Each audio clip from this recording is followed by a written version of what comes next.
پہلے ڈاکو ہوا کرتے تھے اور یہ رہزن تھے، راستے میں بیٹھ جاتے، جو قافلہ گزرتا اس قافلے کے اندر گھس جاتے اور لوگوں کو لوٹ لیا کرتے تھے۔ آپ ایک قافلے کے اندر جا بیٹھے، اس قافلے کے اندر ایک قاری قرآن تلاوت کر رہا ہے، الم یأن للذین آمنوا ان تخشع قلوبہم لذکر اللہ، کہ کیا ابھی ایمان والوں پر وہ وقت نہیں آیا کہ وہ اللہ کی بارگاہ میں سچی توبہ کر لیں اور اللہ کی بارگاہ میں حاضر ہو جائیں۔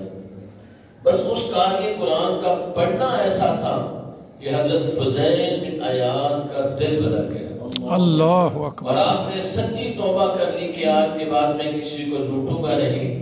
آپ نے قافلے والوں کا سامان واپس کر دیا، سب سے معافیاں مانگی کہ مجھے معاف کر دو، میں غلطی کرتا رہا، مجھے معاف کر دو، میں غلطی کرتا رہا۔ لیکن ان قافلے والوں میں ایک یہودی بھی تھا۔ جب آپ اس یہودی کے پاس پہنچے تو وہ کہنے لگا کہ میں معاف نہیں کروں گا جب تک کہ میرا لوٹا ہوا سامان مجھے واپس نہ لا دو۔ اب فضیل بن عیاض نے اپنے ساتھیوں سے پوچھا، انہوں نے کہا کہ جتنا سامان تھا ہم نے سب دے دیا ہے، لیکن وہ بدت تھا کہ میں معاف نہیں کروں گا، میرا سامان مکمل نہیں ہے، جب میرا سامان میرے پاس آئے گا میں پھر معاف کروں گا۔ آپ فرمانے کہ خدا کے نام پہ معاف کر دو، سامان نہیں ہے میرے پاس۔ اس نے آگے سے کہا کہ اچھا ایسا کرو، وہ میرا بستر ہے، اس کے نیچے ایک تھیلی پڑی ہوئی ہے، وہ تھیلی اشرفیوں سے بھری ہوئی ہے، وہ مجھے لا کر دے دو، تم مجھے لا دو کہ میں یہ سمجھ لوں گا کہ تم نے میرا سامان واپس کر دیا۔ حضرت فضیل بن عیاض گئے اور وہ تھیلی اٹھا کر لائے اور اس یہودی کو دے دی۔ اس نے وہ تھیلی لی، ابھی تھیلی لی ہی تھی تو کہنے لگا کہ اب معاف بعد میں کروں گا، پہلے کلمہ پڑھا کر اپنا مرید کر لو۔ سبحان اللہ، نعرہ تکبیر، اللہ اکبر، نعرہ تکبیر، اللہ اکبر، نعرہ رسالت، یا رسول اللہ۔ ماں بعد میں کروں گا، پہلے کلمہ پڑھا کر اپنا مرید کر لو۔ اس کے ساتھی نے پوچھا بھی کیا معاملہ ہوا؟